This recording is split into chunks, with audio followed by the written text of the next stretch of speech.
नमस्कार मु सस्मिता मोर YouTube channel cook with me रे मु आपण समस्त को स्वागत जनाऊँगी। मु पुणी थे आपण मानक किसी नुआ धरण रेसिपी नहीं आसी आशा करुँची आपण समस्त को ये रेसिपीटी भल लगे। मु आज आपण मानक रेसिपी सहित किसी कुकिंग टिप्स आनी तो चलतु टिप्स टी कौन जाने टिप्स टी हूँ भेंडी। तो भेंडी की आम भाजवा समय प्रायतः लालुआ हो जाए तो से निमंते भल भाव धोईदेवा एवं यह काटिबा एवं काटिबा परे से गोटे चामच लेंबू गोलेदेबा एवं लेंबू जदि न थाए जदि आपण माने भजा बा तरकारी करने को चाहूँगी तो से गोटे टमाटो पकई पारती जो द्वारा कि भेंडीर लालुआ अंशटी आस्ते आस्ते कमी जाई थाए। तो चलतु आज वीडियोटी स्टार्ट करवा। आज वीडियोटी हूँ भेंडी बेसर। टिके टिके या पूर्व मु कहवा भूली जाइली जे मो चैनलटी जदि भल लगे आपन को सब्सक्राइब कर जदि वीडियोटी पसंद लगे लाइक करदेवे एवं वीडियोटी केमिति लगुच मो कमेंट बॉक्स में निश्चित भाव कमेंट करदेवे को होई थाए। तो प्रथमे मु आधा केजी भेंडी के यही टाइप रो काटी देइछि। तीनोटी टमाटो को मु यही टाइप रो काटी देइछि। गोटे पियाज, 2 गंटी आंबुल, गोटे कुड़ा रसुण, तेल, जीरा, सोरिष, लुण, पान महुरी, हलदी एवं मर्च गुंड। तो चलतु वर्तमान स्टार्ट करिबा। तो चलतु मु वर्तमान गैस टी ऑन कर देली एवं करेईटी को गरम होगा को छाड़ी देइथिली। तो वर्तमान करेईटी गरम हेलानी सेथिरे तेल पकई देबा। तेलटी को किछि समय गरम होगा पे छाड़ी देबा। तो वर्तमान गरम ही आसलानी तो एथिरे भेंडी पकई देबा।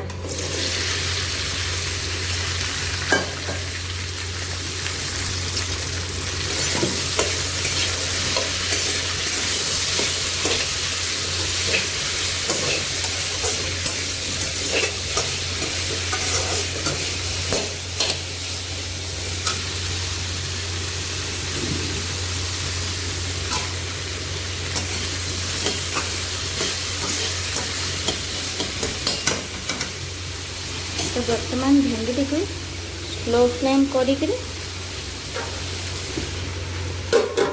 घोड़े देबा।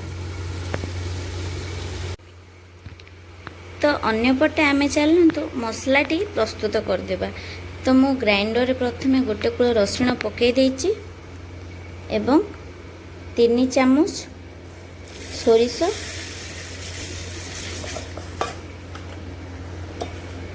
2 चामच जीरा एवं एथिरे किछि पानी दे यह ग्राइंडिंग कर देबा। वर्तमान मसलाटी आमर प्रस्तुति हो गलानी। तो चलतु अन्य पटे आमे गैस टी ऑन कर देबा एवं मसला कषिबा निमंते प्रस्तुति स्टार्ट करिबा एवं मझिरे मझिरे भेंडी को घांटी दउथबा।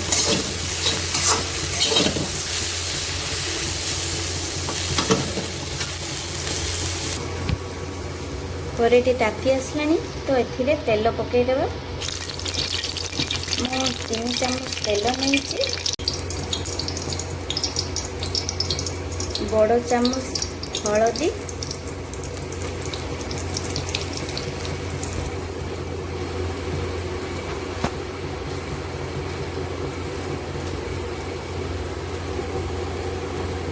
दुई चामच लंका गुंड तेल रे पकई देबे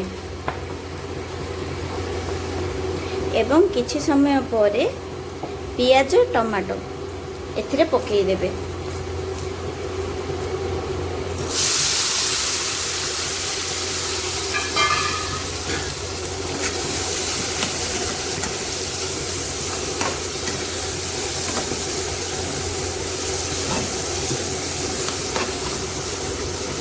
आमर हो आसलानी यहाँ को गोटे प्लेट को काढ़ीदेवा और गैस टी ऑफ करदेवा। मझिरे मझिरे टमाटर को घांटी दौथुबा।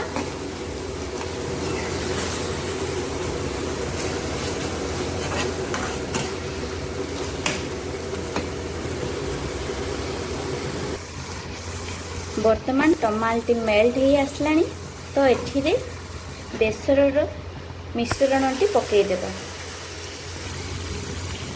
वर्तमान मु जीरा सोरिष एवं रसुण द्वारा होता पेस्ट एथिरे पकई देछि एवं एहा को हमें स्लो फ्लेम देकरी गोटे 10 मिनिट छाड़देवा।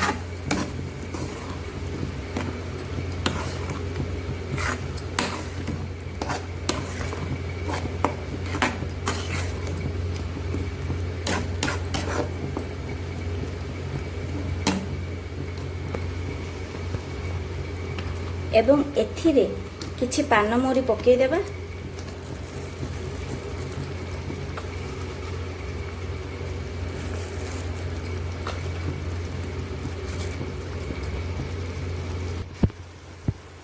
ए पेस्ट को मझिरे मझिरे टिके घांटी दउथबो।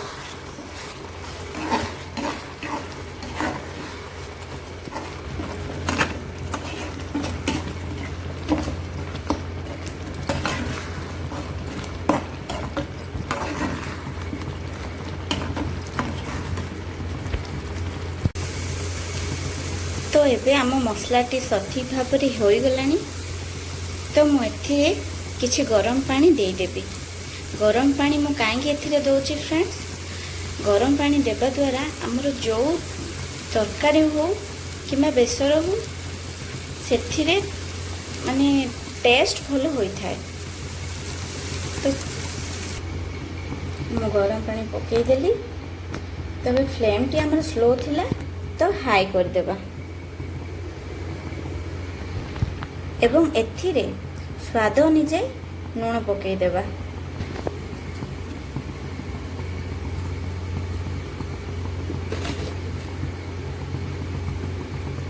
मु एथिरे 1.5 चामच लूण पकईची। आपण माने स्वाद अनुसार लूण पकई पारंती। तो यह को आम गोटे 5 मिनिट मसला सहित पानी टी फुटा को छाड़देबा एवं यह सठिक भाव में फुटी गलानी।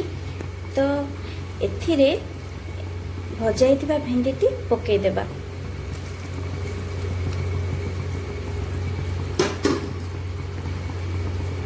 यह को हल्का घांटी देबा।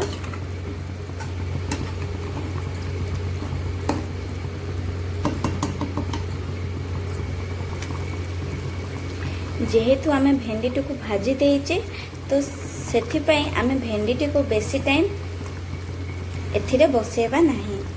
जदि बेसी टाइम बसई दियंती तो भेंडी गुड़िक फिटी जो द्वारा कि बेसरटी भल लागिब नहीं।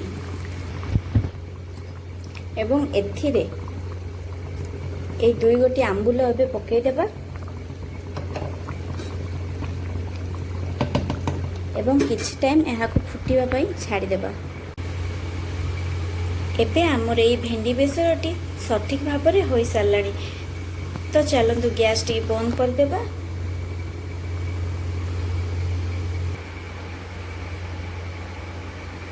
तो मु यहाँ को गोटे बाउल टी को काढ़ी देइछि। तो यह आपण माने समस्ते पखाल सह खाइबे एवं घरे निजे बनेइबे।